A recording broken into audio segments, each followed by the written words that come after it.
तो सबसे पहले हमको इंट्रोडक्शन या उसका डिफिनेशन लिखना। तो सबसे पहले तो हम टेबलेट का डिफिनेशन लिख लेंगे। Tablet is the solid compressed oral dosage form. सबको डिफिनेशन पता है।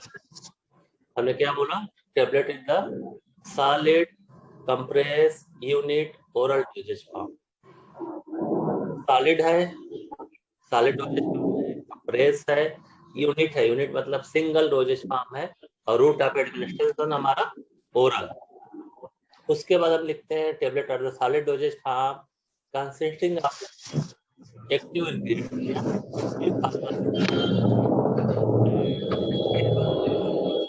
एक्सपीरियंस। केवल फार्मास्यूटिकल करते हैं तो उसमें डिफरेंट कैटेगरी के एक्सपीरियंस हम यूज करते हैं। उसमें हमारा filler, binder, disintegrant, colouring agent, lubrication, glidant, ये सारी चीजें हम यूज करते हैं। कोटिंग के लिए हम कलर यूज करते हैं, फिल्म फार्मिंग एजेंट यूज करेंगे, एंट्री कोटिंग मटेरियल यूज करेंगे। तो ये सारी चीजें हमारे। नेक्स्ट पॉइंट होता है कि जो टेबलेट का साइज है या शेप है, वेट है, उसका हार्डनेस, ये सारी चीजें डिपेंड होती है कौन सा टेबलेट है, उस टेबलेट में क्या क्या है, किसके यूज। सब लोग पहले अपना अटेंडेंस भेज दो, आधे भूल जाते हो फिर बोलते हो कि हम भूल गए थे। सब लोग अपना अटेंडेंस चैट में लिख के भेज दो।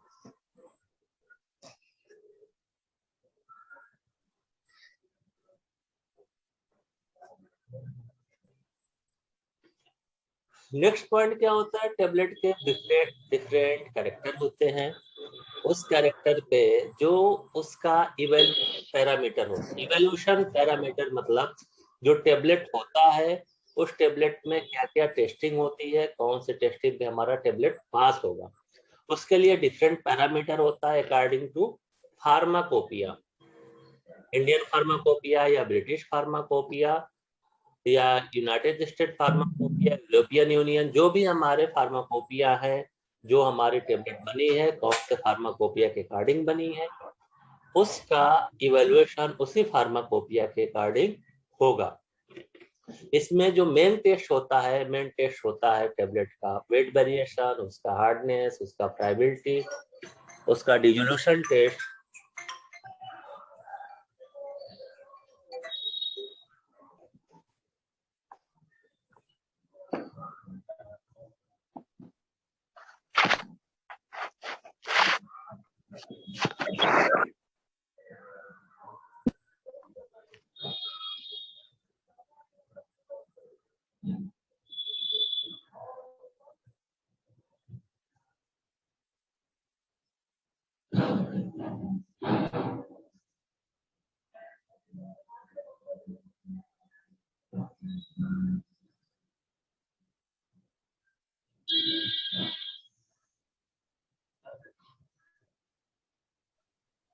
क्या हुआ अंकित?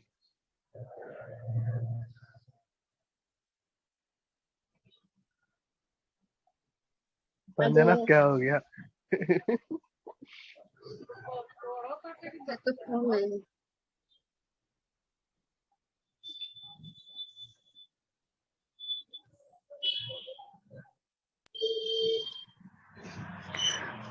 अजय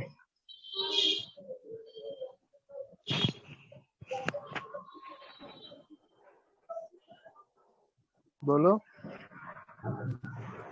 टेस्ट करवाए रिजल्ट क्या? कोविड का यार? टेस्ट अभी कोविड का अभी टेस्ट अभी आरटीपीसीआर वाला आया नहीं है ना, 3 दिन हो गया। हेलो। जो टेस्ट का मेन टेबलेट इवैल्यूएशन का मेन पैरामीटर होता है डिजोल्यूशन टेस्ट और डिसइंग्रेशन। जो सेकंड पॉइंट में नीचे लिखा है shape, weight variation, hardness, thickness, disintegration and dissolution, और उसके अदर पैरामीटर होते हैं। तभी हम जब टेबलेट इवैल्यूएशन पढ़ेंगे तो हम एक एक पॉइंट पे हम डिस्कस करेंगे इसको। तो जो भी हमारा टेबलेट है वो टेबलेट कौन से मेथड से बना है उस पे डिपेंड होगा कि कौन सा पैरामीटर से बना है, उसका कंप्रेस्ड टेबलेट है या मोल्डेड टेबलेट है, और इसका classification.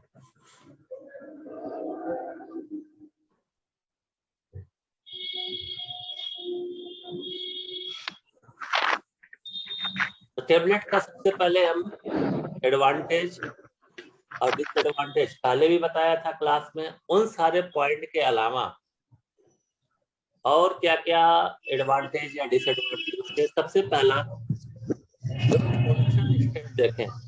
Production point of view से अगर डिस्कस करें इसको, तो सबसे पहले क्या होता है कि जो लार्ज स्केल का प्रोडक्शन है, वो लार्ज स्केल का प्रोडक्शन मिनिमम कास्ट में या लोएस्ट कास्ट में होता है। सबसे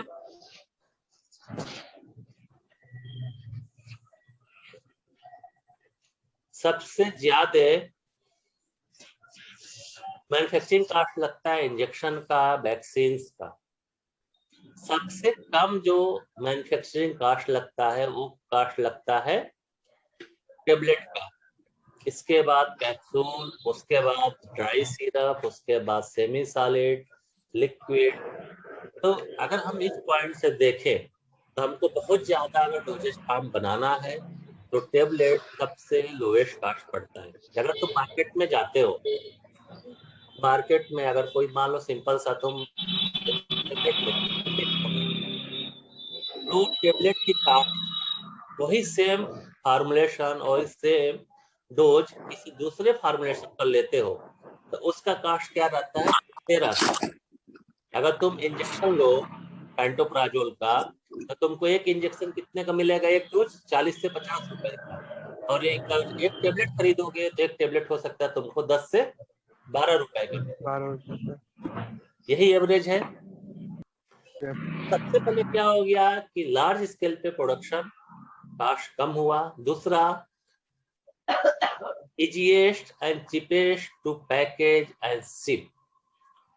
जो शिपिंग कास्ट है, ट्रांसपोर्टेशन है टेबलेट का, वो शिपिंग या ट्रांसपोर्टेशन सबसे कम पड़ता है टेबलेट का।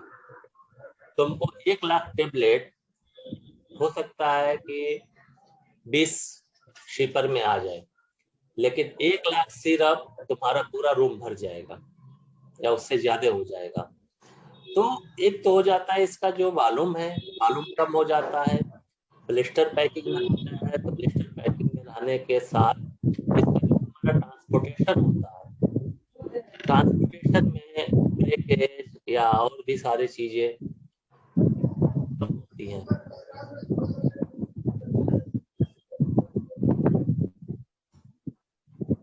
नेक्स्ट पॉइंट क्या होता है कि इसकी जो स्टेबिलिटी मीन्स कि जब हम प्रोडक्ट बनाते हैं, मैन्युफैक्चरिंग साइड पे जब कोई भी प्रोडक्ट बनता है तो उसको हम उसकी एक्सपायरी डेट उस प्रोडक्ट की स्टेबिलिटी के बेसिस पे दिया जाता है।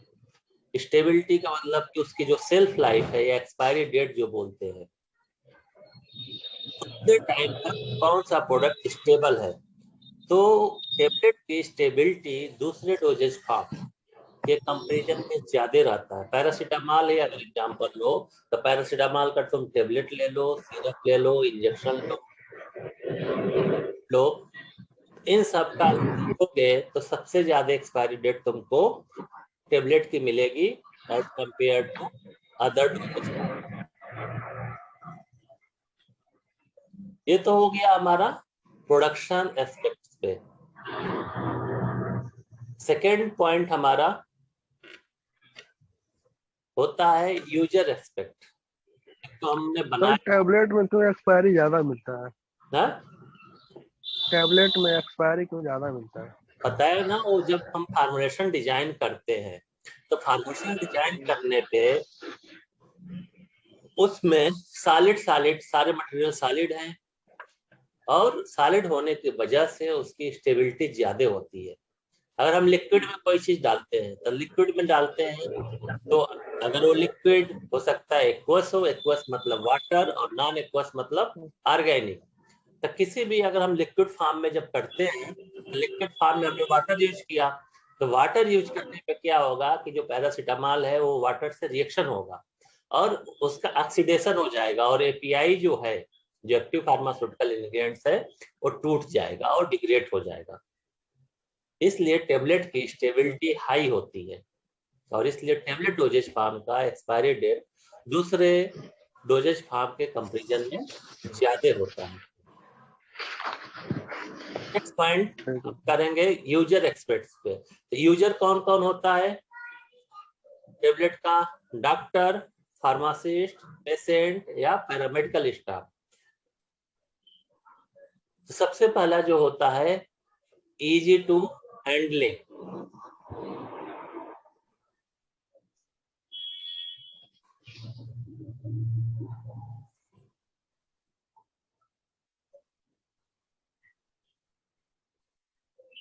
इजी टू हैंडलिंग का मतलब होता है जो आपको यूज कर रहे हैं, उसका मूवमेंट कर रहे हैं, उसका स्टोरेज कर रहे हैं, उसका डिस्पेंसिंग कर रहे हैं, तो वो सारा हैंडल करने में हमको इजी रहता है।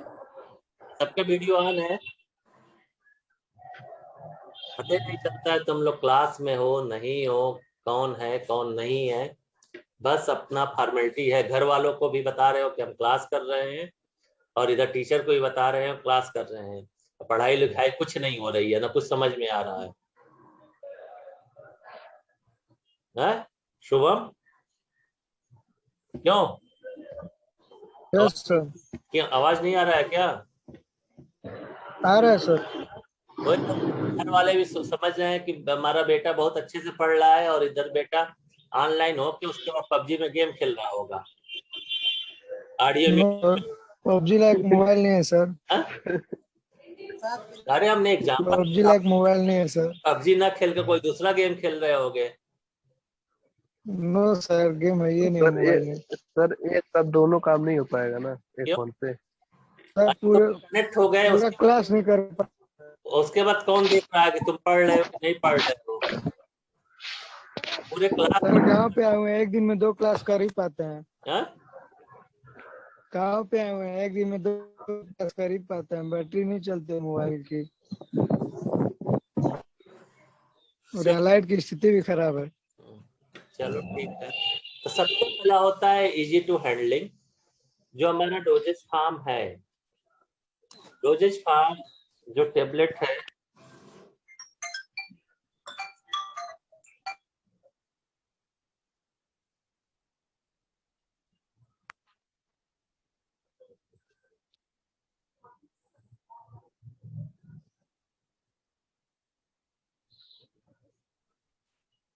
जो टेबलेट है, टेबलेट की हैंडलिंग सबसे इजी होती है। इस दूसरा कि इसका जो वेट है, वेट मिनिमम वेट होता है। हेलो,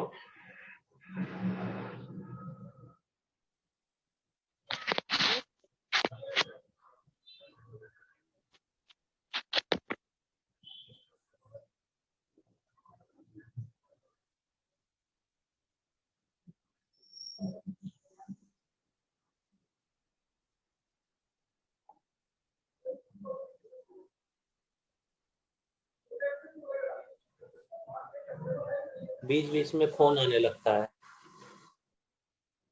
तो सर हम ही लोग के क्लास में फोन आता है केवल। हाँ? हम ही लोग के क्लास में बस आता है फोन। ऐसा नहीं है तुम ही लोगों की क्लास में फोन आता है। जितने स्टूडेंट है ज्यादा फोन तुम ही लोगों के आते हैं। सबसे पहला जो होता है इजी टू हैंडलिंग। जितने डिफरेंट डोजेज फार्म है, जितने भी डोजेज फार्म है, उस सारे डोजेज फार्म से टेबलेट का हैंडलिंग सबसे इजी होता है। दूसरा, lightest and most compact dosage form, सबसे हल्का और सबसे कॉम्पैक्ट डोजेज फार्म होता है। जो डोज का प्रिसीजन है, डोज का प्रिसीजन का मतलब कि जो हम टेबलेट ले रहे हैं उसमें ये पीआई, मान लो तुमको किसी बच्चे को 250 mg या 250 mg भी छोड़ दो, तुमको अगर किसी बच्चे का अगर उल्टी हो रही है तो उसको तुमको 2 mg ओंडम देना है। उसका डोज मान लो 2 mg है, तो 2 mg 5 ml में है और 2 mg का टेबलेट है, तो कौन से में एरर सबसे कम होगा? बार बार जब 5 ml जब मेजर करेंगे तो एक्यूरेट मेजर नहीं होगा, उसमें डोज का वेरिएशन ज्यादा होगा। जो उसमें एपीआई है, जो ओंडम सिट्रियन एपीआई है, उसमें वेरिएशन ज्यादा होगा। टेबलेट के केस में क्या होता है कि जो मोस्ट प्रिसाइज डोजेज फॉर्म होता है, सबसे प्रिसाइज डोजेज फॉर्म है, इसमें जो कंटेंट है, कंटेंट मतलब एपीआई की वेरिएबिलिटी बहुत कम होती है। ये सारे हमारा एडवांटेज हुआ। अब इसका डिसएडवांटेज क्या क्या है? एडवांटेज तो हो गया, डिसएडवांटेज क्या क्या है? डिसएडवांटेज में सबसे पहले कि जो एपीआई है वो एपीआई कंप्रेशन को रेजिस्ट करते हैं, उसको हम कंप्रेस नहीं करते क्योंकि उसका ऑलरेडी उसकी डेंसिटी ज्यादा है, ऑलरेडी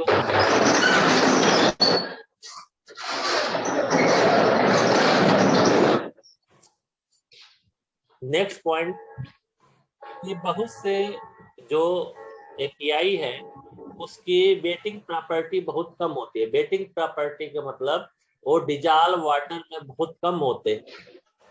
अगर इस टाइप के हैं तो अगर हम उनका डिजोल्यूशन बनाएं और डिजोल्यूशन करें, जब डिजोल्यूशन करेंगे और उसकी वेटिंग प्रॉपर्टी बहुत कम है,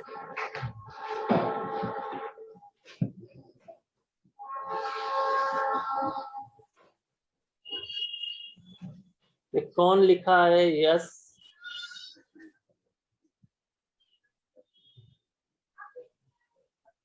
इसका नंबर है बेटा 992734।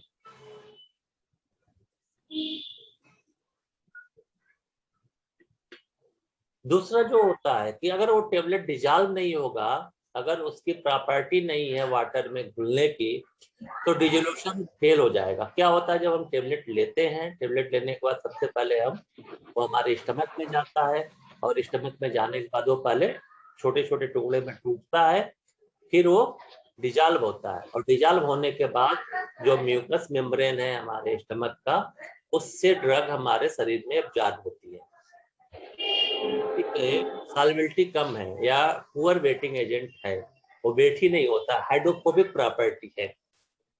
हाइड्रोफोबिक प्रॉपर्टी अगर है तो डिजॉल्व कम होगा, और डिजॉल्व कम होगा तो डिजोल्यूशन नहीं आएगा। और इस तरह के प्रोडक्ट की टेबलेट अगर हम बनाएंगे तो उसकी वायबिलिटी सही होगी नहीं और उसमें प्रॉब्लम होगा, ड्रग की वायबिलिटी कम हो जाएगी। तीसरा पॉइंट कि बहुत से जो ड्रग हैं उसका टेस्ट बीटर टेस्ट होता है और उसकी जो गंध होती है बहुत ऑब्जेक्शनेबल होती है, वो हम उसको नहीं ले सकते। बहुत से हमारे सेंसिटिव है, ऑक्सीजन के साथ सेंसिटिव है, मॉइस्चर के साथ सेंसिटिव है। तो इस टाइप के मटेरियल को अगर हम टेबलेट बनाते हैं तो टेबलेट बनाने पे हम उसको या तो इनकैप्सुलेशन करेंगे। इनकैप्सुलेशन के मतलब किसी भी मटेरियल से उसके ऊपर कोटिंग कर दें, इनकैप्सुलेटेड फॉर्म में कर दें, या उसके ऊपर हम कोटिंग करें, किसी भी मटेरियल की कोटिंग करें, प्रोटेक्टिव लेयर की। जब वो कोटिंग होगा तभी वो एनवायरनमेंट के अगेंस्ट में उसकी स्टेबिलिटी। ये सारे हमारे डिसएडवांटेज है। अगर हम टेबलेट की बात करें तो टेबलेट एक होता है हम जनरेशन करके बनाते हैं, दूसरा हमारा मेथड होता है डायरेक्ट कंप्रेशन। हेडिंग नोट करते जाओ, कहानी जैसे बस सुन मत लेना। डायरेक्ट कंप्रेशन में क्या होता है, जैसा वर्ड है, हम एपीआई या एक्सपीएंट्स ये सारी चीजें लेते हैं और उसको ड्राई मिक्सिंग कर देते हैं। ड्राई मिक्सिंग करने के बाद जब पाउडर और सुटेबल एक्सपीएंट्स में हमारे उसमें बाइंडर, डिस्टिलेटिंग एजेंट, फिलर, ये सारी चीजें लेने के बाद और एपीआई सबको लेने के बाद हम ड्राई मिक्सिंग कर देते हैं। ड्राई मिक्सिंग करने के बाद उसको हम कंप्रेस कर देते हैं। एग्जाम्पल के लिए हमारा स्कार्बिक एसिड इज द, क्या स्कार्बिक एसिड को हम क्या बोलते हैं अदनान? विटामिन सी में रहता है। हाँ, विटामिन सी में रहता नहीं है, विटामिन सी को स्कार्बिक एसिड बोला जाता है। विटामिन के बाद बहुत से हमारे जो च्यूएबल टिकट होते हैं वो भी हमारे डायरेक्ट कंप्रेशन से बनते हैं। सर स्कार्बिक लोशन भी आता है। हाँ, विटामिन सी का लोशन भी आता है। एंटीऑक्सीडेंट होता है, एंटीऑक्सीडेंट होने की वजह से हमारे स्किन पे झुर्रियां कम पड़ती हैं और हमारा जो एज है, एज थोड़ा कम दिखता है। खुजली वगैरह होता है तो उसमें लगाने के लिए आता है। उसमें भी यूज करते हैं, उसमें भी यूज करते हैं, बहुत से प्रॉपर्टी है। जी सर।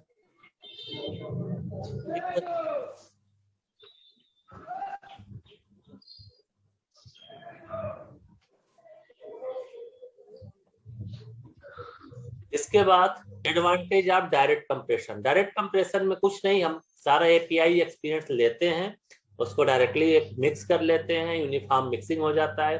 पाउडर मिक्सिंग कितने लोग पढ़े हैं? पाउडर मिक्सिंग रामराज याद है कि भूल गया है?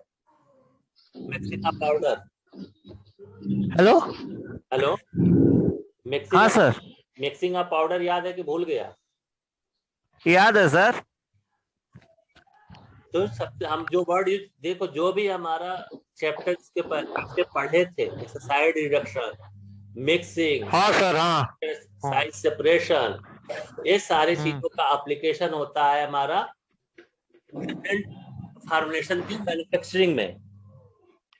तो डिफरेंट फार्मुलेशन के मैन्युफैक्चरिंग यूज होता है, इसलिए वो सारी चीजें पढ़ाई जाती है। ड्राई या बीडी, सारी चीजें पहले पढ़ाया गया है कि हम वो चीज अभी बताएं कि हमने एपीआई लिया है और हमने एक्सपीरियंस लिया है और हमने उसको प्रॉपरली मिक्स किया। तो आपको पाउडर मिक्सिंग का कॉन्सेप्ट पता होना चाहिए कि हमने वो मिक्सिंग कैसे किया था।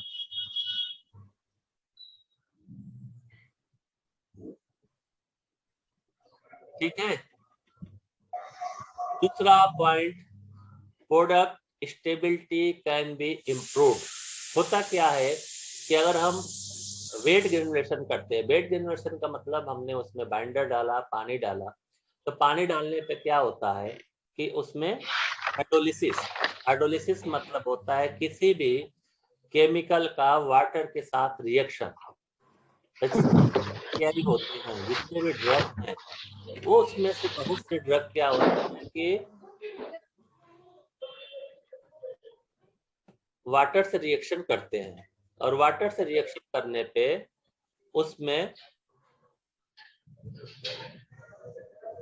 वाटर से रिएक्शन करने के बाद उसमें का डिकम्पोजिशन हो जाता है और हाइड्रोलिसिस हो जाता है, उसका ऑक्सीडेशन एक पार्ट हो जाता है, एक में OH लग जाएगा, एक में प्रोटोनेशन हो जाएगा। यस, तो डायरेक्ट कंप्रेशन होने पे प्रोडक्ट की स्टेबिलिटी इंक्रीज हो जाती है। ये पॉइंट समझ में आया?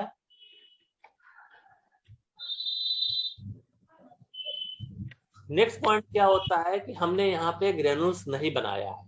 ग्रेनुल्स बनाने का मतलब क्या होता है कि छोटे छोटे पार्टिकल मिला के बाइंडर के साथ थोड़ा सा हमने बड़ा पार्टिकल बनाया। डायरेक्ट कंप्रेशन में क्या होता है, हमारा पार्टिकल स्मॉलर पार्ट में पहले थे, हमने उसको डायरेक्टली मिक्स करके कंप्रेस कर दिया। तो जब वो टूटता है, डिसइंटीग्रेट होता है, तो वो अपने प्राइमरी पार्टिकल में आ जाता है और उसका जो रेट ऑफ डिसोल्यूशन है, रेट ऑफ डिसोल्यूशन ज्यादा होता है।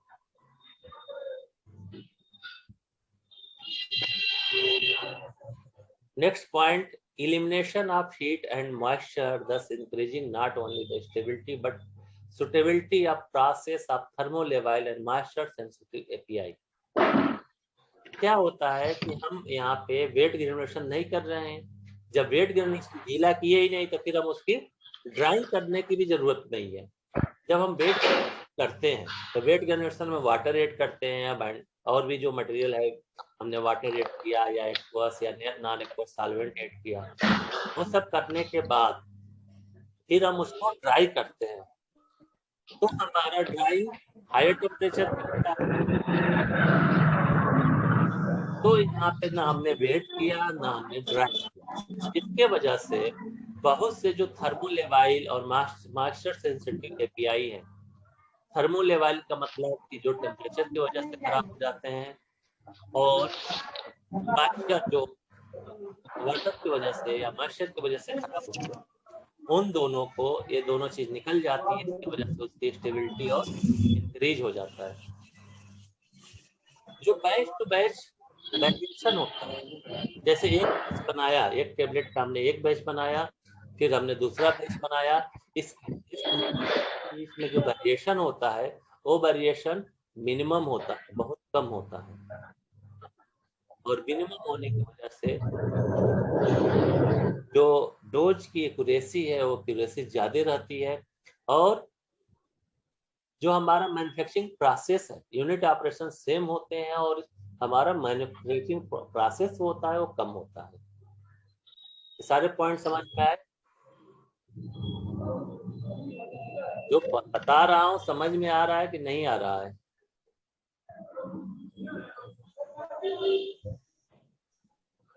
जिस लग रहा है क्लास में कोई है ही नहीं। समझ में आता है कि नहीं आता है? आ रहा है सर।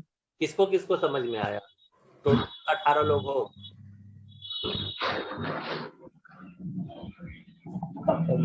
10 मिनट बचा है, 9 मिनट क्लास का। 9 मिनट बाद अपने आप कट जाएगा। अजय समझ में आया कुछ? आया तो थोड़ा बहुत आया। जो पीछे पढ़ाया था सर बीच बीच में कट जा रहा है। बीच में कट जा रहा है। दोबारा से बता दीजिए। दोबारा कौन सा पॉइंट नहीं समझ में आया है? सर पूरा। ऐसा तो होता नहीं। हम स्क्रीनशॉट लिए हो? Yes sir, Yes, screenshot sir. लिए हैं। स्क्रीनशॉट लिए हो? एक बार उसको खुद से पढ़ना, ठीक है? कल दोबारा फिर से बता देंगे। Okay sir. ठीक है, ओके ओके सर। एक बार खुद से पढ़ो। हम आज 20 बार भी बता देंगे, उसके बाद भी क्लियर नहीं होगा जब तक एक बार खुद से नहीं पढ़ोगे। Yes sir. हाँ। इसके बाद हमारा डिसएडवांटेज क्या होता है? बहुत से जो हमारे एपीआई हैं, उन सबको बोलो कि वीडियो ऑन कर लो, ऑडियो म्यूट कर लो, तो वीडियो रहेगा और ऑडियो ऑन रहेगा। उल्टा करते हैं सब लोग, क्योंकि हम लोग जो चीज मना किया जाता है वही करते। जो चीज मना किया जाता है हम लोग वही चीज करते हैं। वीडियो ऑन करो, ऑडियो ऑफ करो, तो तुम ऑडियो ऑन करोगे, वीडियो ऑफ करोगे। जो बोला जाता है उसका सब उल्टा ही करते हो तुम लोग।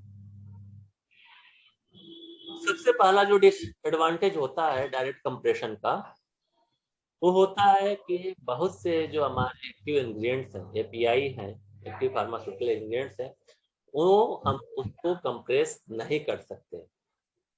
कंप्रेस किस लिए नहीं कर पाएंगे कि जो हमारा पार्टिकल्स होता है, जो मटेरियल है, उस मटेरियल का कुछ स्ट्रक्चर होता है। अगर वो क्रिस्टलाइन फॉर्म में है, क्रिस्टल है, या एमार्फस फॉर्म है, तो क्रिस्टलाइन या एमार्फस फॉर्म के एपीआई को हम कंप्रेस नहीं कर सकते। जो दूसरा जो पॉइंट होता है, जो डायरेक्टली कंप्रेसिबल फिलर्स या एक्सपीरियंस जो है, हाँ?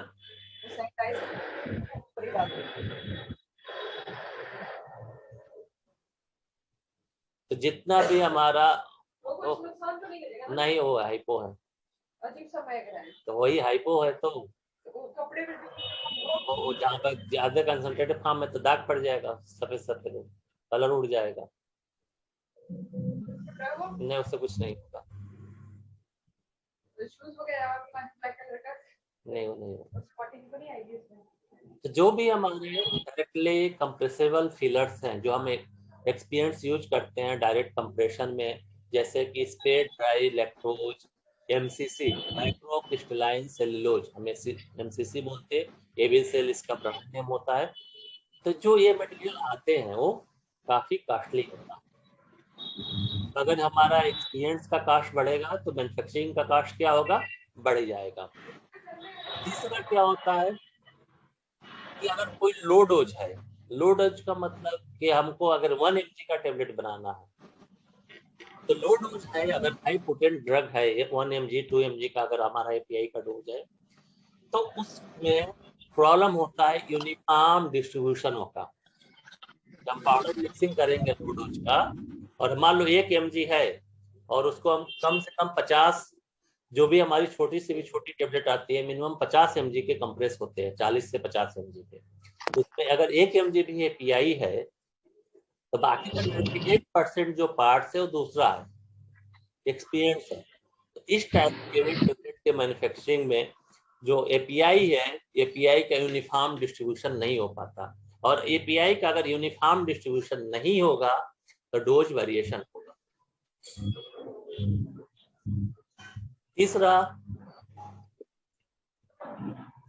जो अगर हाई डोज के ड्रग है, मान लो 1 ग्राम या 2 ग्राम का कोई हमको टेबलेट बनाना है 1000 mg, तो फिर क्या होगा, हमारा उसमें एपीआई ज्यादा होगा और एक्सपीरियंस कम हो जाएगा, तो उसकी फ्लोबिलिटी जो होती है कम होती है और उसकी कंप्रेसिबिलिटी भी कम होती है। तो ऐसे टाइप के जो ड्रग हैं उसका हम डायरेक्टली कंप्रेशन नहीं कर सकते। एग्जाम्पल के लिए अल्युमिनियम हाइड्रोक्साइड, मैग्नीशियम हाइड्रोक्साइड, जो कलर होता है, distribution of colour, deep colour अगर कोई है तो उस टाइप का हमारा यूनिफॉर्म डिस्ट्रीब्यूशन नहीं होगा, और यूनिफॉर्म डिस्ट्रीब्यूशन जब नहीं होगा कलर का तो टेबलेट के अंदर स्पॉटिंग आएगी और हमारा उसका जो अपीयरेंस होगा, अपीयरेंस बेटर नहीं होगा।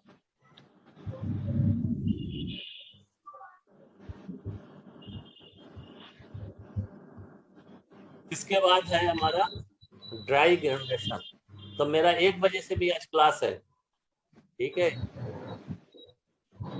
लिंक यही रहेगा, सब लोग 1 बजे क्लास ज्वाइन कर लेना। और मात्र 18-20 लोग आते हो, बाकी के लोग, बाकी लोग का पता नहीं है सर। गाड़ी उड़ी पंचर हो जाता है क्या?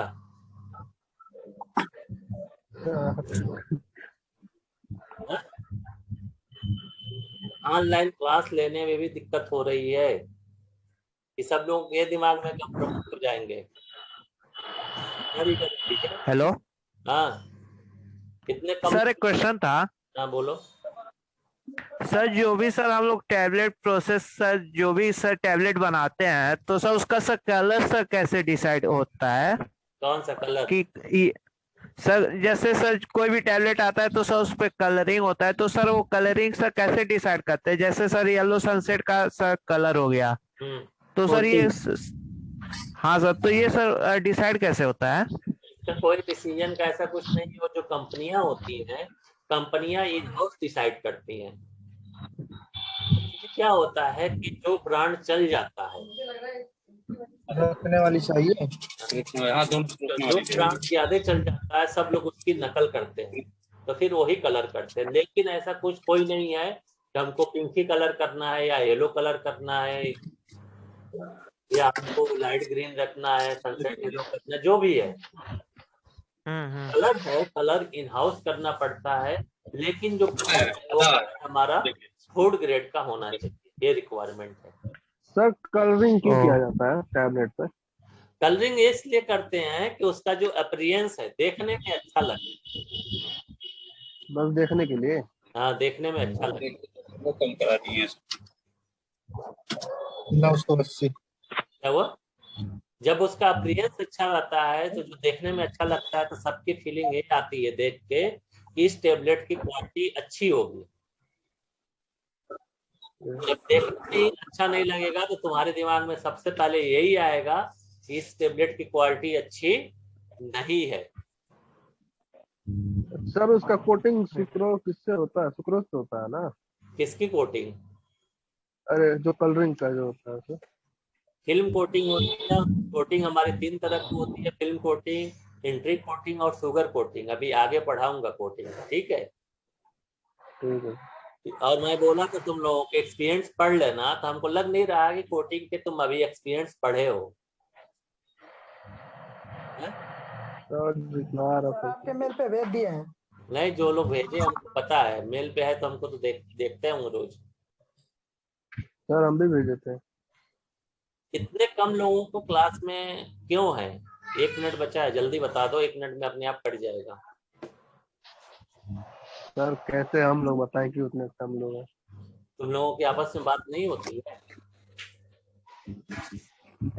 होती है सर। तो फिर सर किसी को जबरदस्त थोड़ी पकड़ के लेके आएंगे, चलो क्लास करो। नहीं। हाँ? तबीयत वैशाली का ठीक है। हाँ। और लोग? और लो शशांक सोया होगा। हाँ। पीयूष? पीयूष गाँव में जिम कर रहा है। अच्छा। पीयूष तो है। अपना अटेंडेंस भेज दो। और क्लास, बहुत से लोगों में ये है कि हमारे सुनने में आया था कि आधे लोग ये बोल रहे हैं हम तो अब प्रमोट हो जाएंगे, एग्जाम देना नहीं है, इसलिए पढ़ाई क्या करना। ये भी है क्या? हाँ? ये गलत न्यूज है, एग्जाम होगा।